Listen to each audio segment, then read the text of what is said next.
Here in America and our westernized culture, when it comes to the practice of our religion, we tend to overemphasize the idea of music, celebration, and worship, quote unquote. Do we really know what we're doing? Hi, this is Barry Phillips with 10 Minute Torah, day number 3, a Torah portion Ray A. And let's continue in chapter 12 of the book of Devarim or Deuteronomy. And one more time, let's look at verse 4 and 5. Yah simply says, pertaining to the activity against the idols and their shrines, he says, do not do so to Yahweh your Elohim, but seek the place where Yahweh your Elohim chooses out of all the tribes to put his name there for his dwelling place, and there you shall enter. Well, the phrase there you shall enter implies an understanding of how to enter. Here in America, we have this process where we enter into a sanctuary, an auditorium, some sort of room, and the music begins. That's pushing the button to say, let's all worship. And so we having the button pushed, the switch flipped, the lights down, the lights on the stage going up, the musicians playing, the singers singing, dancers moving into place. We twirl, we dance, we clap, we jump, we dance, we celebrate. And we sit down and sometimes tolerate a message and go home. And we call it worship. Is that what Yah calls worship? Now, there has been somewhat of a ensuing argument, debate, difference of opinion, cultural opposition between the house of Yehuda and the house of Joseph or Ephraim as to what constitutes worship. Our Jewish brethren would be more focused perhaps on canting songs, on focusing on in-depth understanding of the Torah, the reading of liturgy, and the reading of certain prescribed prayers. We would attend that and find it maybe fascinating, interesting, have a lot of questions, but it's foreign to us. They in turn come into our gatherings, would maybe even be appalled that we would play instruments on Shabbat, creating music.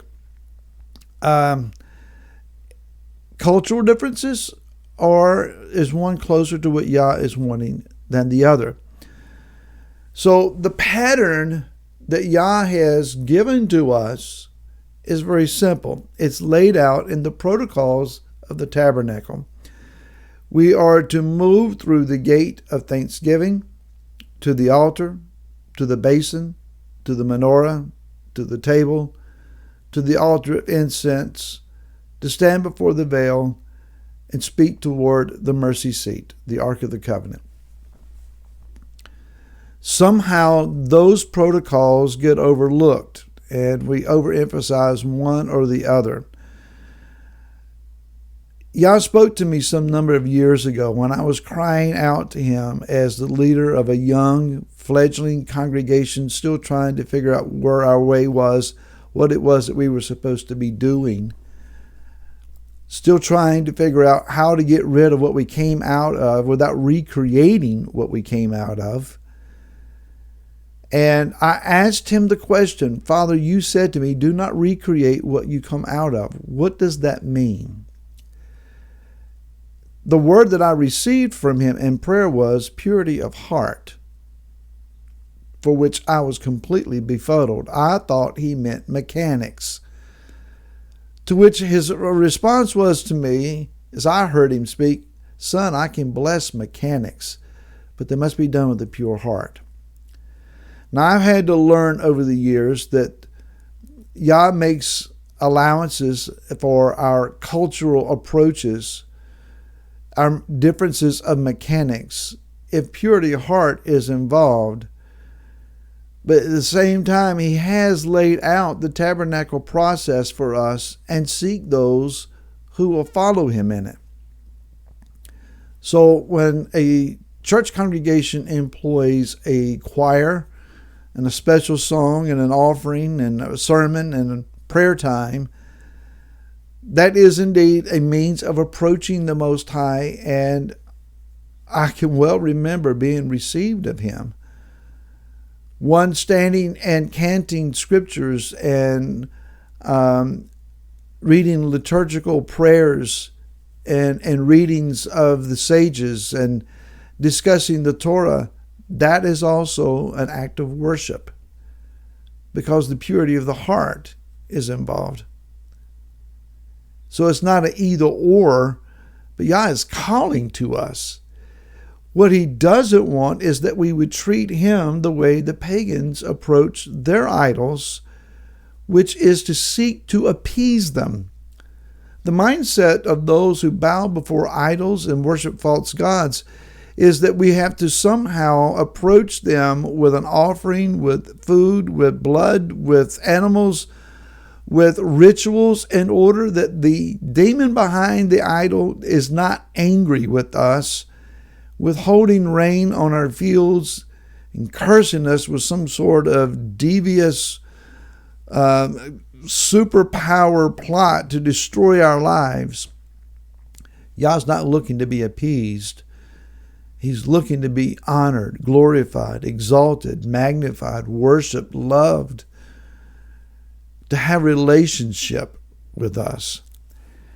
So we have had those in previous campaigns of the past cry out that there's this outpouring, and come sit in our sanctuary and come to this gathering spot, and this unique something that we're doing has triggered a portal in the heavens, and there's this outpouring thing going on. And the experience legitimizes whatever the doctrine is. That's dangerous. Matter of fact, going and sitting under somebody else's tree to hear their newfangled doctrine so that you catch a spiritual buzz, in a lot of ways, my friend, is idolatry. And that's been done so many times in the past, we've lost count. That's not to say that there are not pockets of places where people genuinely have cried out to the Most High, and in a time of repentance and making teshuvah, returning to Him and returning to His Word, returning to an idea of home, that the Father hasn't heard them and poured out His favor and blessing upon them, and many would come and enjoy a joining together with them, experiencing the same thing. But to see the guy on television offering you his trinkets of glory and wonder and miracles for your seed offering, come sit in my house and hear my doctrine and catch this buzz, Yah's not in it. I just don't see that. And again, I think it's akin to idolatry. So the idea then is that we are among the goyim. We're living in the land of exile, in the galut. And while in Rome do as the Romans do, does not fit us. We live among the goyim, but we've been called out from being goyim. We were born into this culture. We were raised in it. We were trained in it. And Yah has called us out. Come out of her, my people, He says. And so we're learning to be this unique, interesting, caught in the middle group of people. We're not who we were born to be in some respects. We are not living as we were trained to live in many respects. We've laid aside many of our cultural identities and understandings of ourselves, and yet we're not really accepted by those that we're looking to be a bit more like. And yet we look at them and say, but that's not who I am either. Who are we? We are this strange, struggling, seeking, striving group of people who are looking to go to this book and do what it says. Seeking the Father's face, fine-tuning, refining, weeding out and planting fresh and anew the things that He is teaching to us employing the means of the tabernacle to worship and to glorify Him so that we can enter in. That's the key. We want to enter. More tomorrow. Until then, shalom.